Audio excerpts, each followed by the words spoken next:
Welcome, everyone. This is Recovery Dharma. My name is Julia, and I'll be facilitating this evening, or at least until Marty arrives, if he's able to. This is a little card I painted, and then on the back I write little sentiments of metta. This one reads, "May you enjoy good food and health. May you enjoy good food and health."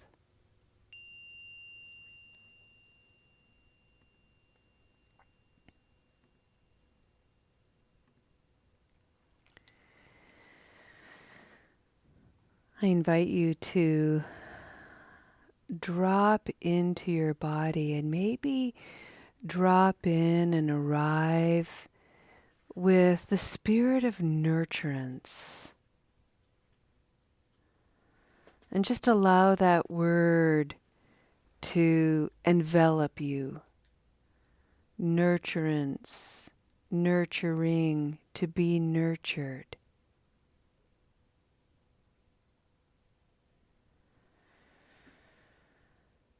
And as you settle down and settle in,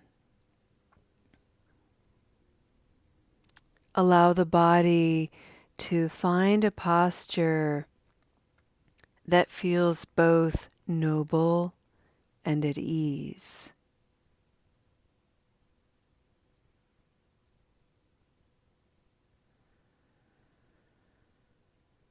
And with your eyes closed or a lowered gaze, bring your attention inward and breathe. Continue to breathe. And as we allow a spirit of nurturance to descend, see if you can call your attentive and creative mind to breathe in that quality of nurturance, knowing that oxygenating your blood is so healing for the whole body and mind.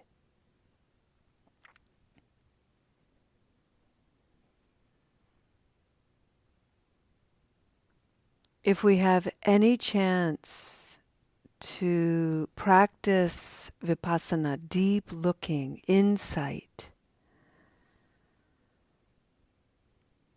the body has to be settled and calm.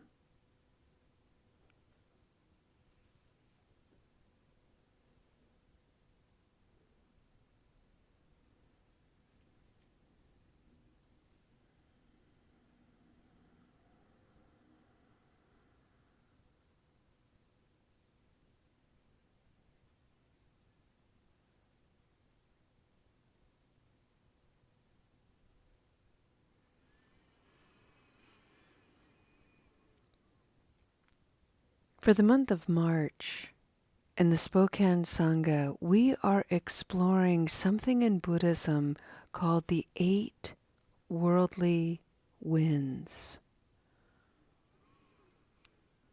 It's actually 4 pairs of opposites. And these opposites are by no means comprehensive in their reflection of what stirs us up, can be a condition for unskillfulness, can really cause us to suffer. But these 4 pairs of opposites are primary players. The first you are already well versed, and that is pleasure and pain.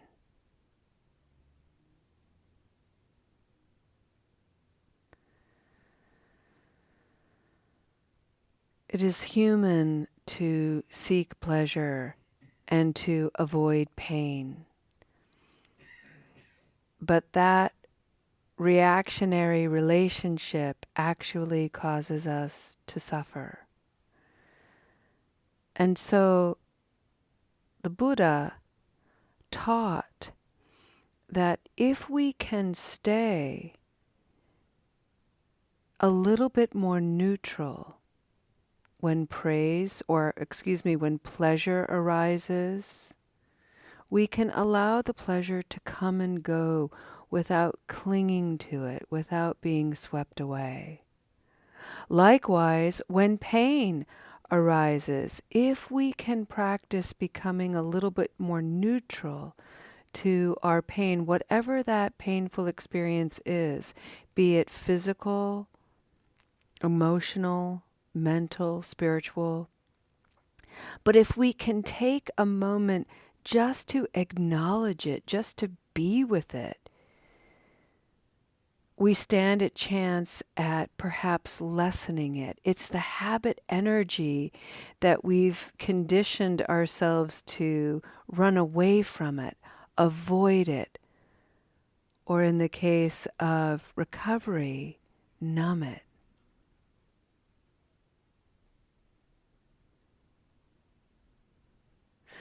There's a really interesting bit of neuroscience that is coming out looking at the value of actually being with pain as an indirect way of activating dopamine receptors, which actually help us feel pleasure. And in this instance, that indirectness isn't a feeling of pleasure. It's not like we are uncomfortable and then suddenly we feel good.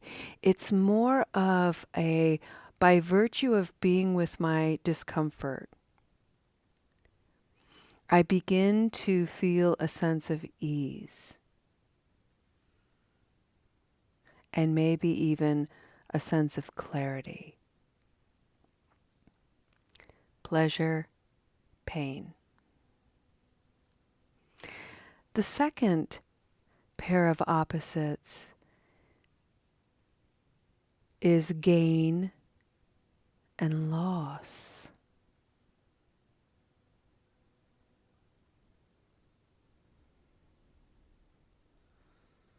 And you can just imagine how that applies to your life.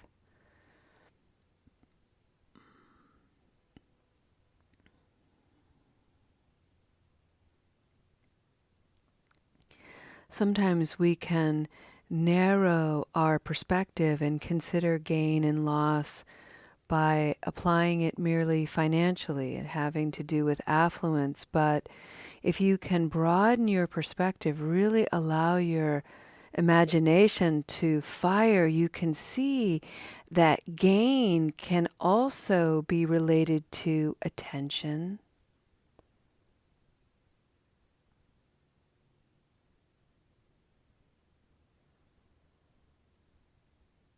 and then the loss of attention. It can be related to connection, the loss of connection.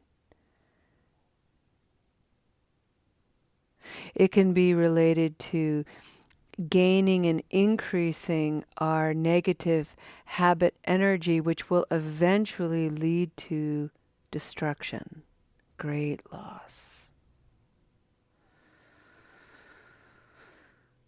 So let's take a moment, just a moment or two, and allow your own knowing to bring forward a gain, something that you're working with, something that you are kind of clinging to, something that you're seeking more of, and see if you can just be with it with a little bit more neutrality. Likewise, see if you can experience or examine a loss. Something that you've acquired and now something that you have to let go.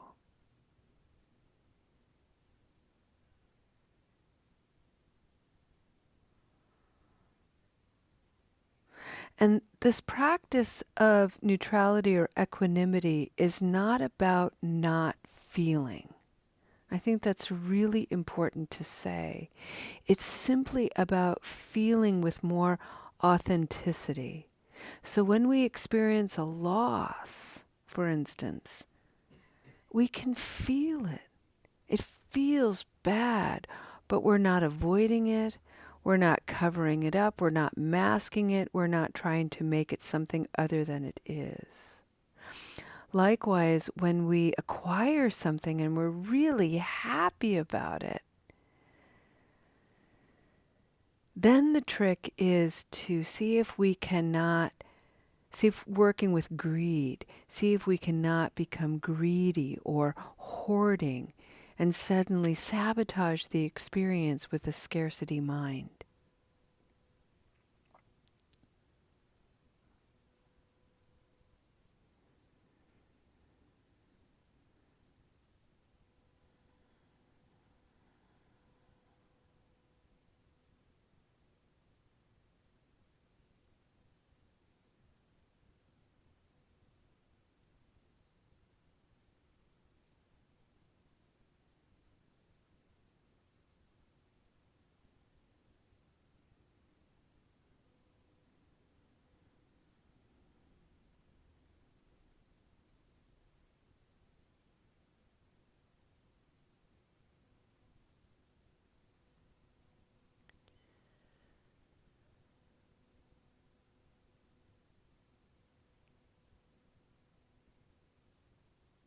The next pair of worldly winds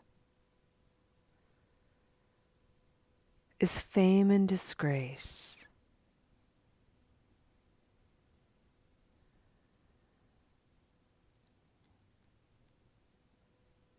And in our modern world of attention and clicks and likes, this particular pairing is so important to examine. Fame is all about attention, noticing, popularity, being well liked, being supported, reinforced. The trouble with that is if we're not paying attention and if we become seduced by its power, then we forget how to stand alone, how to stand in our own integrity, how to become our own validator. And we are forever seeking external validation and approval. And should we ever experience criticism or disgrace, negative reinforcement, we're just crushed. Because the ground of fame is fickle and weak.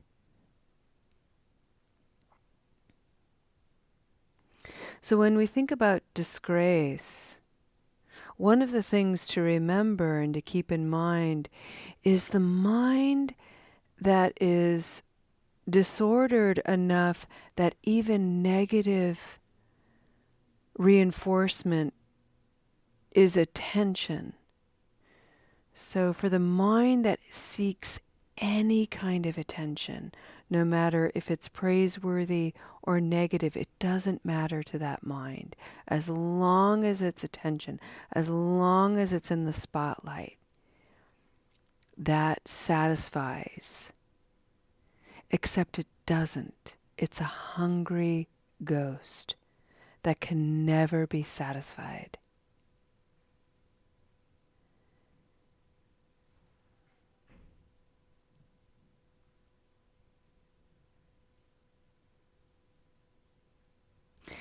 There's a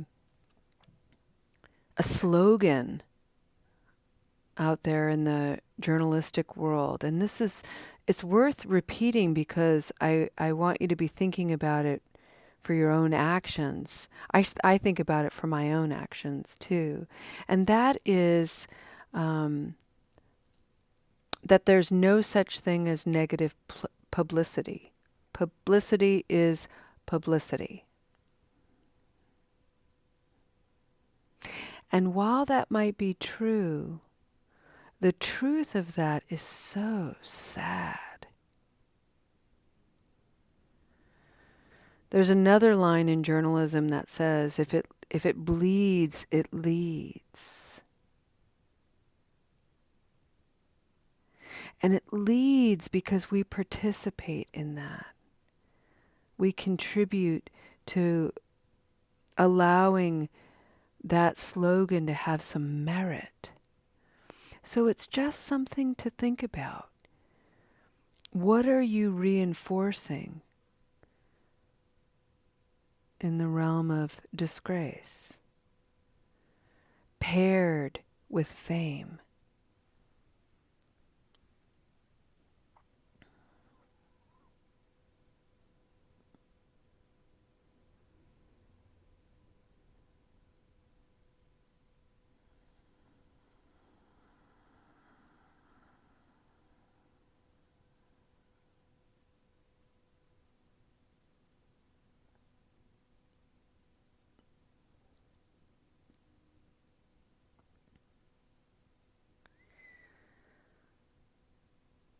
And the final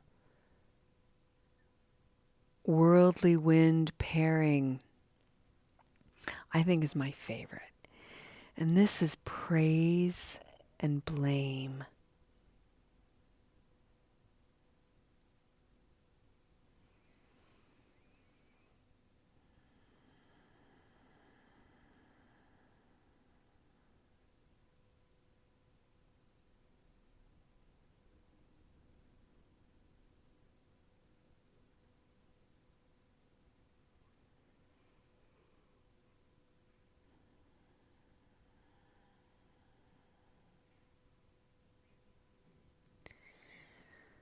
Once again, the invitation to explore this pairing is to cultivate within our own minds and hearts some equanimity, some neutrality that says we are going to experience praise.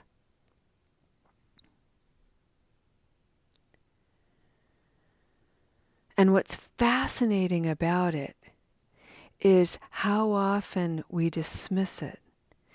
So many people crave the very thing they reject. They don't know how to take it in.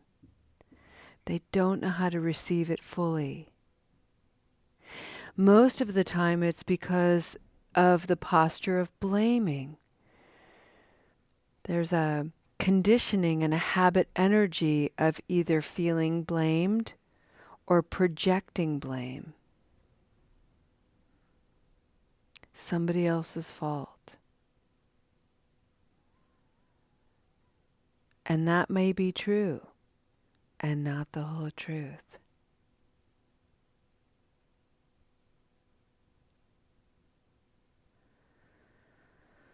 So the neutrality allows us to accept praise and to stay neutral about it, so we don't go fishing, we don't keep seeking it, we don't allow it to be dismissed, we don't nurture our insecurities by deflecting praise. And we also don't sabotage its goodness by projecting blame or maintaining a posture of self-blame. A very common expression of this particular pairing that I hear often is somebody is given a compliment, and while the person is polite, thank you, that was a nice thing to say, they'll admit later that internally they say things like, well, it's not really true, because if you knew me, you would recognize that I'm nothing but a whopping, stinking pile of shit. So, and that's how this pairing manifests within us, shows up within us, and it's worth looking at. Because while we may be shitty people, Absolutely. We all have that capacity. That's true. And the truth is, we're all also quite magnificent, creative, strong, resilient, worthy, deserving, beautiful.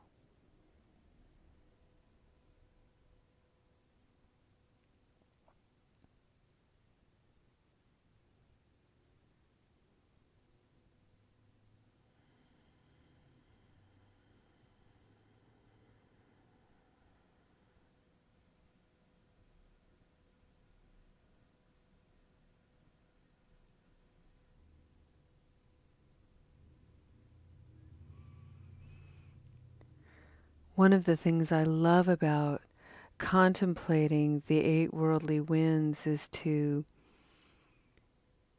see them as four anchors.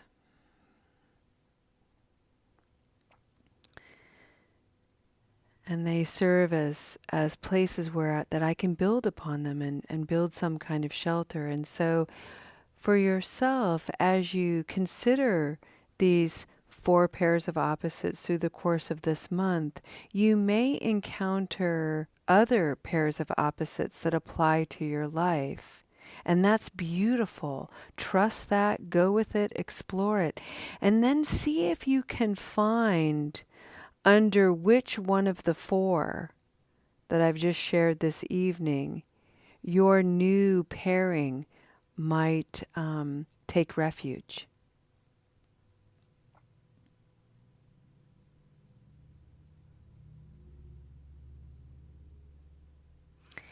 Maybe it'll show up as an emotion, happiness and sadness. Where does that shelter under the four worldly winds?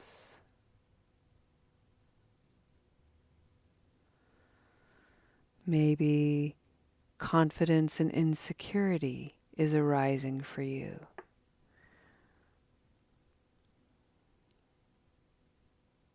See if it fits, is connected to one of the four.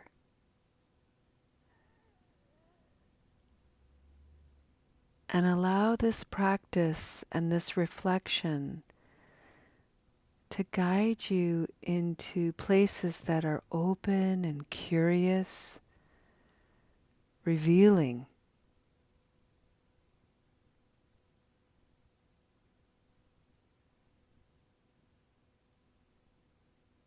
Above all things, I hope you enjoy the practice.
And let's go ahead and end our practice with a dedication of merit.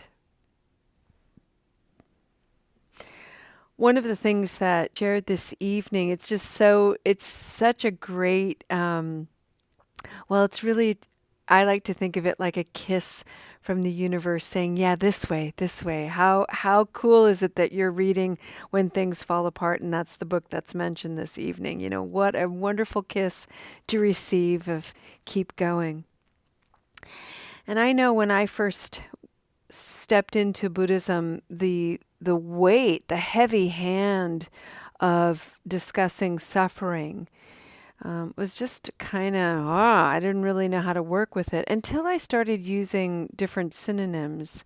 And then I started to recognize, oh, this is about any time we get upset. You know, our food doesn't taste quite the way we want it to.